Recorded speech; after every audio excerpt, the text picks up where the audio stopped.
like to just share with you some of the thoughts, work, research that we've been working on in terms of understanding really the spiritual life of young children. I must preface and say the following. One of the first courses that we give in pedagogy to our students at the Melton Center at Hebrew University is, I tell them the following: never ever compete with food. And the fact that you have food at your table hopefully alleviates some of that tension, and therefore I'm very pleased that we'll be able to make this somewhat less formal and make this more of a conversation as much as that allows.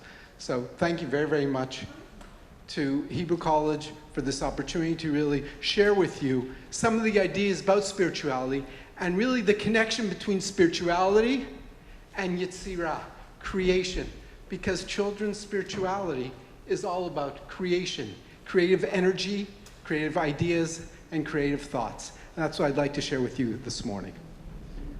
Okay, so I'm going to begin with a short story.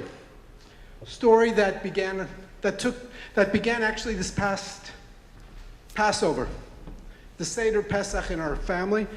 And my oldest grandson, Itai, who's 4 years old, and like in many other places around the world in the Seder, one of the toughest negotiation positions over the Afikoman. And my grandson, Itai, drives a very hard bargain. I'm going to buy stocks in the company that he launches. Anyway, so we're having this Masao Matan, this negotiation. What does he want? He wants a dog. Great. I look at his mother, and the look on her face convinced me that that wasn't something that the family was going to support. Anyway, after a long and tedious negotiation, we come to a compromise. What does Itai agree to? He wants a gerbil. Not bad. Started off with a dog, went to a rabbit, and we landed up with a gerbil. Anyway, day after Pesach, we go to the local pet store. And this is something I've been living in Israel close to 40 years. Never knew this. Do you know what the busiest day at pet stores is in Israel? The day after Passover, absolutely. So we wait in line patiently, and Itai looks around and he sees the gerbil that he wants. And gerbil doesn't just come on its own. A gerbil comes with the whole equipment, and obviously the shopkeeper knows that this is the busiest day of the year. He also knows that I'm a grandfather who will pay whatever it is, and he takes full advantage of that opportunity like any entrepreneurial salesman. Anyway, take the gerbil. Itai takes it home and gives it a name, Oogie. Very original name. And Oogie, over the months, is growing, developing, etc. And next scene is August, not 2014. Itai's father, my son Yair, is called into the army, into Gaza, for the protective edge. And he was in Gaza. Yair was in Gaza for over 3.5 weeks. Very, very difficult experience for everyone.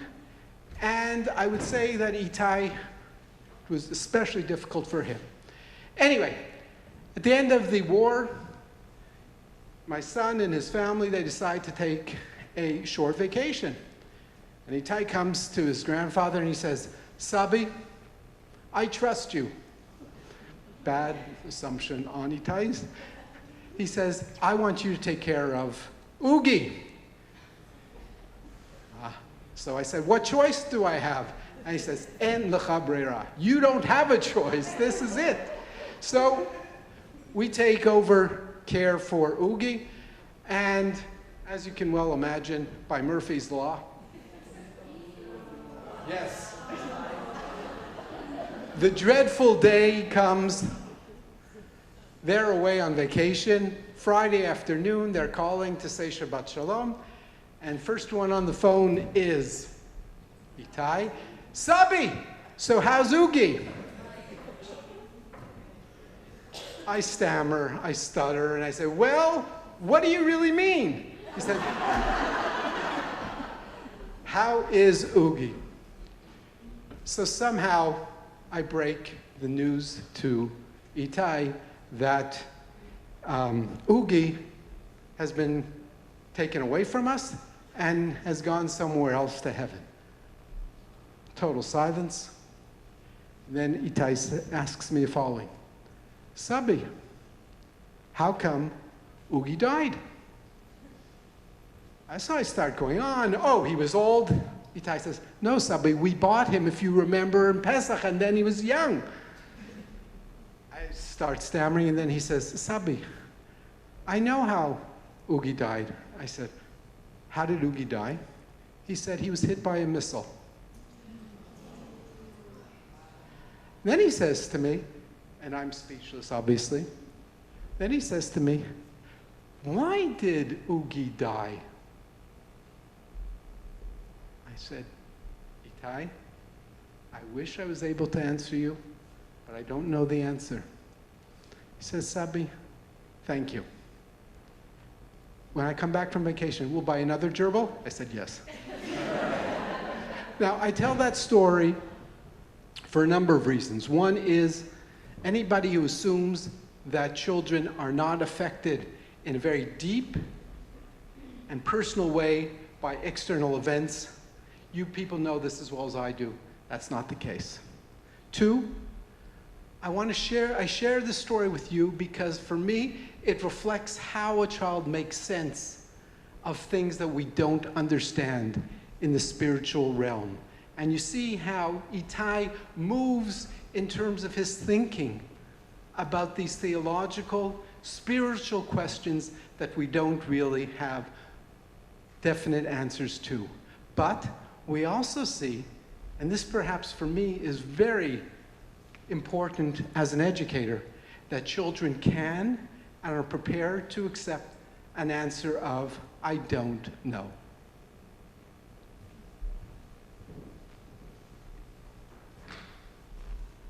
Okay, so we're going to start here with, very quickly, we'll talk about definitions. What is spirituality?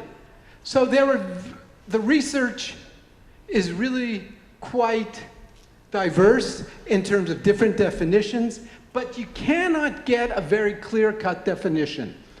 One that I particularly like is the one by Anne Truesdell. Spirituality is the capacity in human beings for wonderment, for interest in the nature and origin of things, and for considering how one is related to others, to oneself and to the world around us. In other words, it's trying to explore the mysteries that we don't understand. It's trying to wonder, it's trying to ponder, it's trying to understand the magic of life. Sometimes very disappointing, sometimes painful, but that's what spirituality is all about. And there is obviously a difference between spirituality and theology.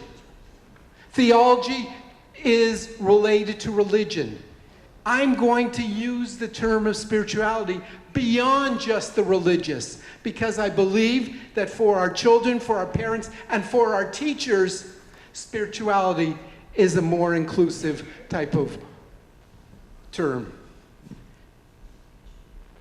Rabbi Hugo Gryn wrote the following, and I find this metaphor particularly helpful for me. He writes, spirituality is like a bird. If you hold it too tightly, it chokes. If you hold it too loosely, it flies away. Fundamental to spirituality is the absence of force. I think that's a beautiful, very articulate, lovely idea about how sensitive it is. When we try to touch spirituality, and when we try and discuss spirituality with adults and with children, we have to be very careful. We have to be very sensitive because it touches nerves that are very important to our being. This is part of our identity. And therefore, I believe that when we discuss spirituality, we have to understand what we're talking about. And I'm going to mention here something else from the research which I find very interesting.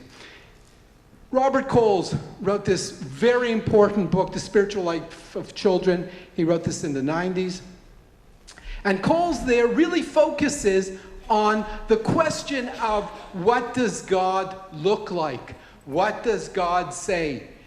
But Coles, who did some really outstanding work, only touched the surface of theology and spirituality. Today, most of the research is not focusing on how does God look, but rather questions of why. And there are those who trace much of this new area to the events of 9/11 and other types of global disasters, global traumas. Why? That's what's troubling children today. That's what children are engaged with. And children are asking these questions. They're asking them in the home in terms of when they see certain types of smachot, joyous occasions, the birth of a sibling. How did this come about? Or the death of a gerbil in the home. Those raise different types of spiritual questions. The early childhood centers, the precious and critical work that you people are doing, that we're all involved with in terms of early childhood centers. When we tell a story, this raises questions. When we have conversations with children, this raises spiritual questions. I highly recommend for anybody who's interested the outstanding work of Vivian Paley. Vivian Paley, who one of her main contributions was that she audio taped children's conversations in the playground, not in the formal settings. And what Paley records there is what powerful questions, what are the essence of the conversations that children are engaged with in their childhood, in the early childhood settings. The world of technology. The web introduces children to new worlds. It takes them to faraway places. It helps them go on a journey. Much of that raises spirituality and spiritual questions. Nature. Nature. I encourage you, as you probably do already, know the importance of exposing children to the world of nature. The beauty of nature, the blooming of flowers. I've been blessed to come to this country, to this particular city, during one of the most beautiful times of the year, Halavai Aleinu, in Israel, that we should have the beauty of the colors that you can share and that children experience here. That's nature.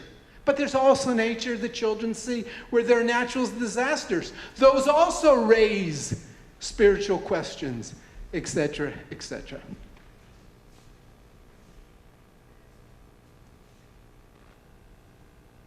Okay, why should we address questions? Well, first and foremost, it's part of normal and healthy development. We know from a variety of studies that have been done that normal, healthy children ask spiritual questions. They are curious. They want to know what is going on in the world around them. 2, it provides them with a sense of security. Why? Because when a child is able to feel comfortable to ask any type of question about God, about spirituality, about any of these issues, that's liberating for them. That gives them a sense of security because they can feel happy and safe to ask these kinds of questions. It stimulates imagination. The critical element here of play and how we involve children in play about spiritual issues, and we'll get to this in a few minutes as well. But have children use play and symbolic language to express their questions and ideas about spirituality. It enhances a child's sense of happiness. In the Journal of Children's Spirituality, which is a wonderful journal that I highly recommend, they had a whole issue devoted to studies that had been done on what we call a sense of happiness in children's lives. And lo and behold, they discovered that children who are opened up to different types of spiritual questions, they express a higher level of happiness than those who keep these questions to themselves. And finally, it's an essential part of Jewish life. Jewish philosophy, Jewish life, Jewish practice has always been rich in areas of spirituality. And why shouldn't we expose these ideas, questions, practices, mitzvot? Why shouldn't we share that with young children? Because we have a lot to gain from this experience. Okay, so now, children's spiritual questions. These are some that we've collected over the past couple of years. And I could go on, and there are many, many more. Why are my eyes blue? What are you going to answer? Pardon? God gave you blue eyes. Okay, God gave us blue eyes. Why did God give me blue eyes and not green eyes? Okay, that could work. It could be that your parents have. All of these are, I believe, legitimate and relevant responses. But it's coming from a place of curiosity and wonder. Where did the goldfish go after he died? The same place that Oogie went after I mistreated him. What did we do with the goldfish? Oh, we bought another one. There's a wonderful book that I highly recommend on research in terms of, it's called actually, Where Did the Goldfish Go After He Died? Or Why Did He Flush Down the Toilet? Anyway, but there are research where they ask children, how do you understand what happens to the pet after he or she dies? Who made the sun? Why do leaves fall off trees? Why were children killed in the hurricane? The reason why I chose some of these is for the range of different types of questions. You have here questions which are individual questions about my life. You have here questions which are part of what we call theodicy, in terms of why do bad things happen to good people. You have here questions of creation. You have here questions of nature. But that's the beauty of this, is that it encompasses such a wide range of different kinds of questions. Now, to make this a little bit more interactive, think for 30 seconds of a question, spiritual question, that a young child has asked you.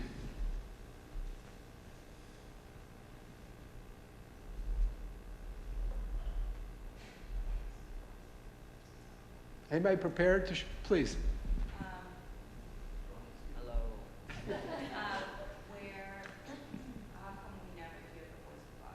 How come we never hear the voice of God? Wonderful.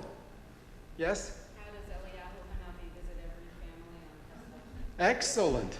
That, by the way, I told in this other session that I gave yesterday, there's a wonderful book. That's one side of it. The other side of it is The Tooth Fairy. If you want a wonderful book by Jason Alexander, Dad, Are You the Tooth Fairy? Highly recommend it. Yes? Is God a boy or a girl? Absolutely. What do you answer? What do you think? That's what I do also. It didn't satisfy Itai, but hopefully. Anybody else? Yes? Did everything in the Torah really happen? Excellent. The veracity of history. That's a wonderful question. Is truth only historical truth? Do fairy tales have to be true? Do you know this story, that true story from what I understand, a couple of years, about 10 or 12 years ago, there was a country in, I think it was Iceland actually. No, it was in the Czech Republic. Czech Republic, every year they would receive mountains of letters. Santa Claus, the North Pole. Mountains of letters. They decided, what do you do with those letters? Return to sender. Now, what happens when a child who wrote this letter receives the letter back, return to sender, address unknown. This is a fascinating question. But that's part of what we're talking about here. Last question. Anybody else, please? Excuse me? Excellent. Is God in the block area with me? Very powerful question about God's presence in my life. Is he or she around to help me, to save me, to protect me? These are all wonderful questions.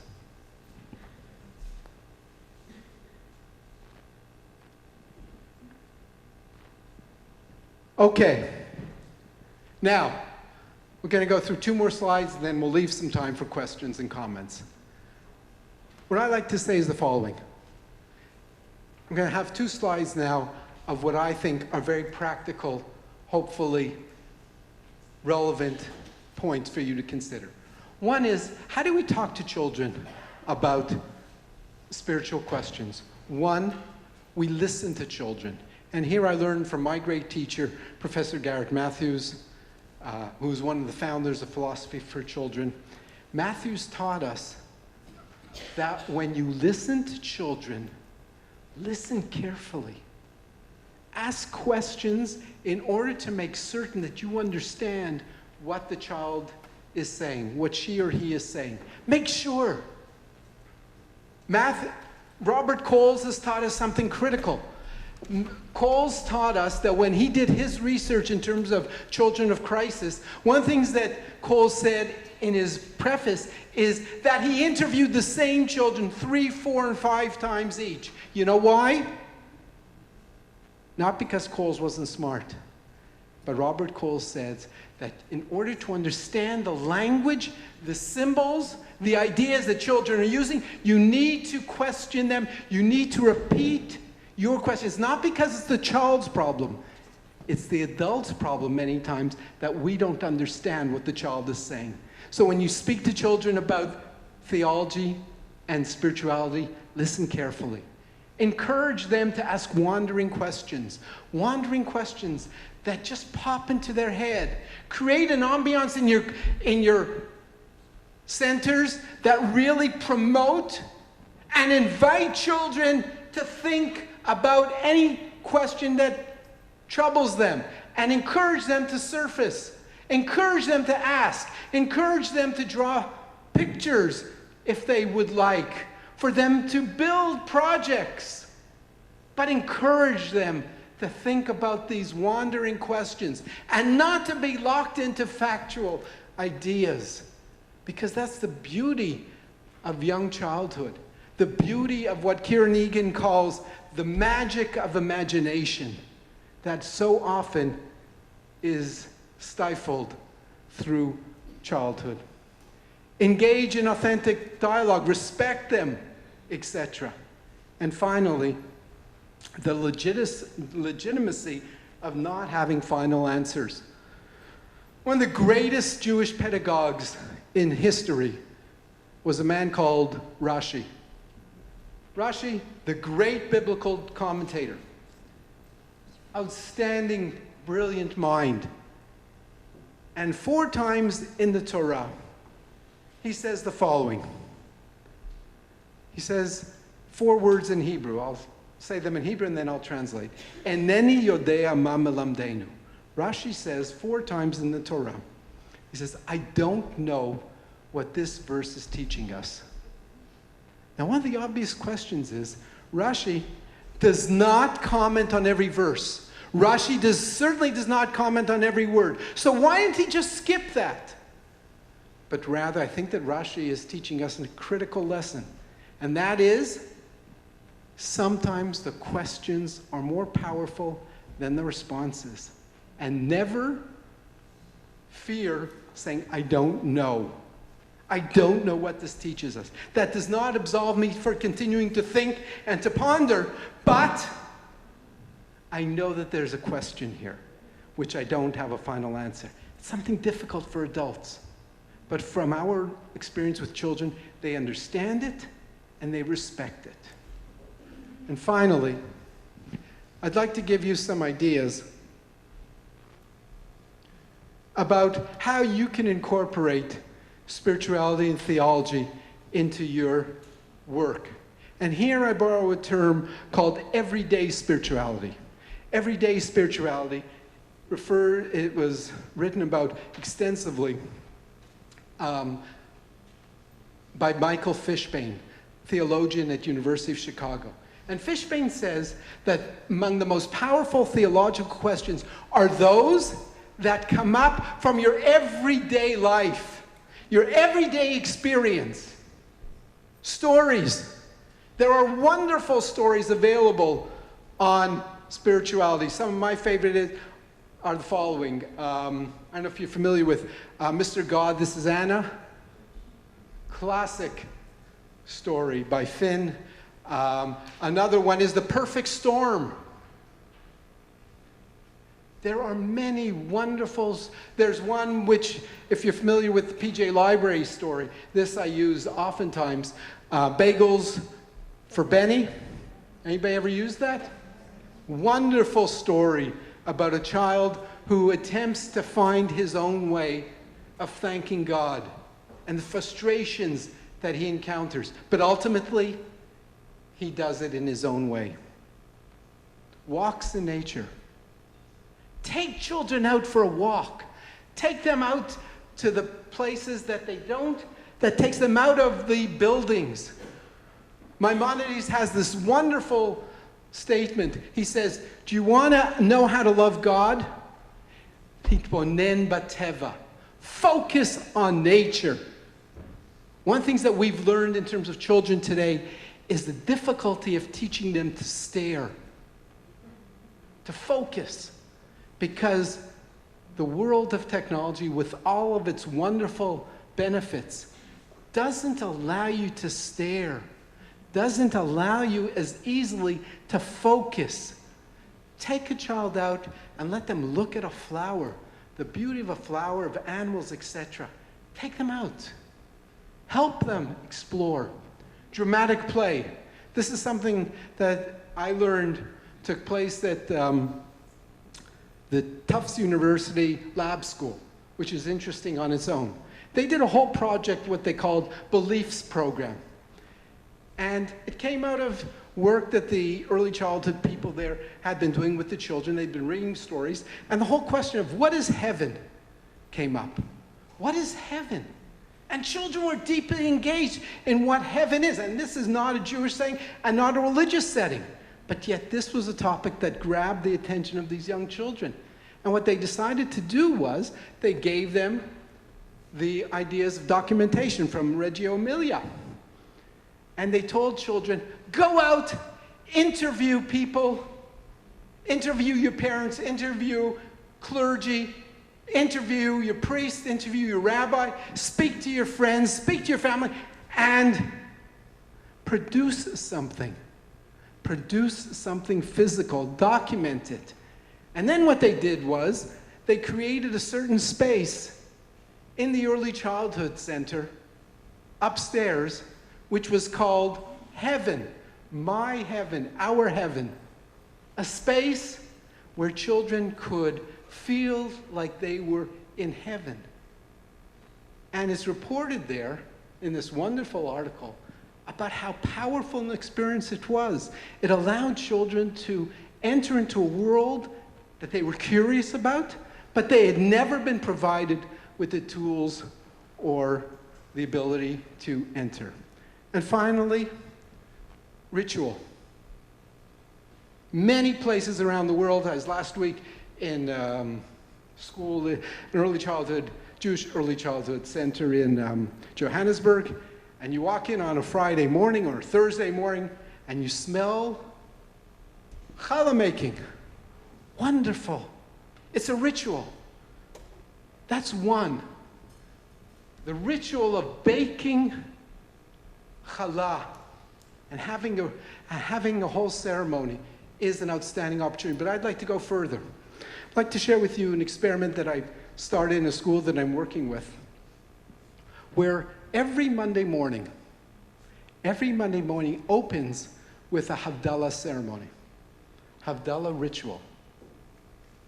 The ritual of Havdalah is so pregnant with symbolism, with the richness of ideas. It involves all the senses. You smell, you taste, you see the fire. So in this school that I work with, every Monday morning opens up in the various classes where the children have a Havdalah ceremony. According to Jewish law, by the way, you can make Havdalah up to Tuesday. So why not introduce a week through a ceremony, through a ritual? Allow children possibly to grow the spices, to help them choose or to make the candles. Involve them because this is so powerful. And what's Havdalah all about? Differences. The importance of differences, the difference between dark and lightness, between different types of individuals, to appreciate diversity. And then at the end of the ritual, what do? Is that the educator invites the children to write down for themselves, what are my goals for this week? How do I want to make this week different than last week? What new ideas, tasks am I going to take on? That's a wonderful ritual. That's a wonderful opportunity to involve children in this whole area of spirituality and ritual. And it's rooted in the tradition, and it opens up many new types of possibilities. To conclude, which I am. To conclude, I want to encourage you people to think about the power of spirituality. I want to encourage you to think about children's questions, the hesitations that they have. They are asking the questions. It's our responsibility to listen to them, to understand them, and to respond in ways that are meaningful to them and understandable. Thank you very, very much.